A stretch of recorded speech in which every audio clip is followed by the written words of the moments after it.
Hello everyone and welcome back to my channel. My name is Caitlin from Florals.com and I'm back with my Falling Back to Basics series, and I have another stacked layout for you all. So I have a ton of photos from different Disney trips that we've taken.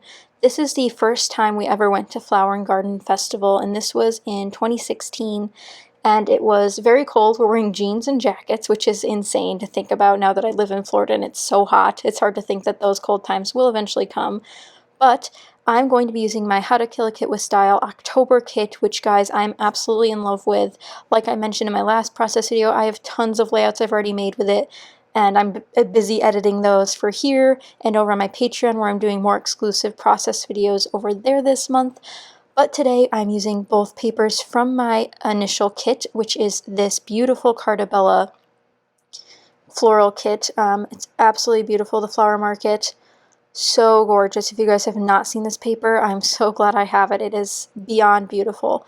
And I'm pairing that with a really, really old yellow Creative Memories paper. It's just got a slight pattern to it, but I really like the pop of yellow. There are some yellow flowers in the photos, so I think that works really well. And I believe that I'm going to be making this the first page of the Epcot section of this album. And I believe this is like one of 3 pages I've done in that album. I've been trying to work on my 2017 Disney album, but you know how it is, guys. Things just get all crazy, and it's hard to work on those types of albums that are about the same subject, either vacations or, you know, just everyday life, and get a little hard when there's several years to catch up on and to work with. I'm going to start going through the embellishments of my kit here. And like I said, this is a stacked layout, and a majority of the examples I showed in my Go-To Designs video were horizontal, or not horizontal, they were portrait style photos stacked together. So this time I'm showing you a horizontal option.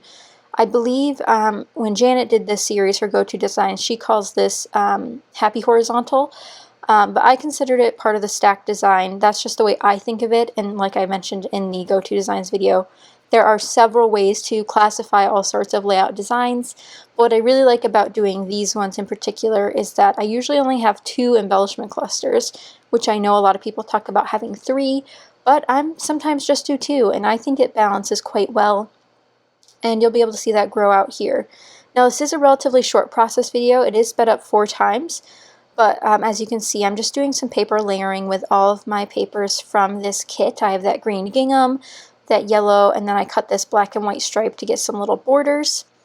Now, for the embellishment clusters I have created, I ended up using this beautiful yellow polka dotted doily from Momenta that was sent to me as a gift, and I cut that in half to put it in both of my clusters to really drive that cohesiveness. Just having those 2 duplicated things really helps bring your eye across the page in that diagonal format. So as I'm gluing this stuff down, I'll explain a little bit more that a lot of these embellishments, the die cuts specifically, are from the Maggie Holmes Carousel collection, and then these stickers are from the beautiful Spring Market collection by Cartabella. And I will try to have all of those products linked down below in case you're interested in checking them out. And you can tell here that those black strips really added a nice pop of contrast, which I'm really glad I ended up doing that. Now, I could have done that with washi tape. I could have done that with, you know, strip stickers from the different embellishments that I have, but I did the pattern paper option instead, and now all of these things are just stacking together so quickly. And I did decide to not use the word yay as my title, even though it's very, very large. I decided to combat that with another title. So once I go through my sticker book and add a few more little embellishments here and there, I use some of the word stickers. I think I use a couple more of the butterflies, and if you guys didn't know, you should definitely check out my kit share video where I show you guys all the Maggie Holmes stuff I'm using and then how I pair that in with my Cartabella kit papers, because it just all goes together so well. And I think the pastel theme, which I know I come back to quite often because I adore pastels, I think it's quite applicable to so many different scenarios and different types of stories to tell, so I really like being able to use that on a multitude of layouts, which is probably why I keep going back to kits that have the pastels in it. So I do look to my puffy stickers here to get a little bit more of interest on this page. I used one of the yellow bows. I think I end up using this phrase sticker as well later on. And then there's also a polka dot heart that I end up including.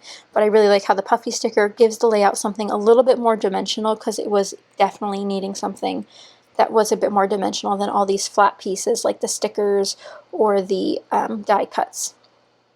So as I layer these bottom section together, I'm just using my wonderful Scotch adhesive. It's just my go-to for now. I think I might try a new one soon once this one runs out, just to give it a new try, but I know there's several liquid adhesives on the market that are really popular right now, so I think it might be time to try a new one. So, and again, more phrase stickers, another puffy sticker. Again, we really want that dimension that this layout's missing, and I know it's hard to tell because obviously this is a video and you can't tell as much in person, but it was relatively flat. All the stickers were flat, all the embellishments were flat, the paper layer's flat, no foam adhesive.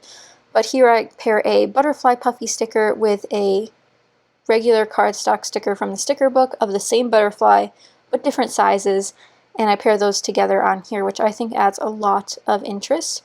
And there's actually a butterfly in the right hand photo that I really wanted to emphasize. It's a chalk art thing that they did that year, which I don't think they had this year, which was interesting. Now I really could have left the layout like this, but I decided I had a missing piece here. I have that wood grain arrow sticker that I just pointed out, and it's the only wood grain thing on this, and it's a dark wood grain, you know, a little bit different. So what I end up doing is finding a new title. So instead of going for the Yay, I go for Flower and Garden Fest because I ran out of letters and room because these are quite large stickers. But I also really didn't like using these stickers. I've had a lot of trouble using them, so I'm really glad that this layout, they match the wood grain fairly well. I did not have enough A's, which I only needed one, but I didn't have it, so we do have to do some surgery on these letters to make a beautiful A, but what ends up happening is a really nice A, so I'm really excited that I ended up finding something that would work because my initial idea of that poor Q did not work. But don't worry, I figure out something better. I end up pairing a J with the leftover of the Q, and then that makes the perfect arc for an A. Now I don't think the A's in this sticker collection were rounded at the top. I do think they were a point at the top, but I think this works well enough. And since I go for Fest at the end here, I also don't have any T's. And the easiest way I think is to make a T is to use an L. Now I had a lot of L's here, so I didn't mind. You can also use an I if you have lots of those left over. But I think the L is the easiest way because you can just add another end there. So I'll have to glue those down with extra adhesive, but for now, here is the close-up of the layout. I hope you guys enjoyed this horizontal stack design. I know it's been fun doing this go-to design series and you guys are enjoying it, but if you have any questions, please leave them down below, and more is coming soon for the Falling Back to Basics series, and I can't wait to share it with you guys. Thank you guys so much for watching, and I will see you guys next time. Bye!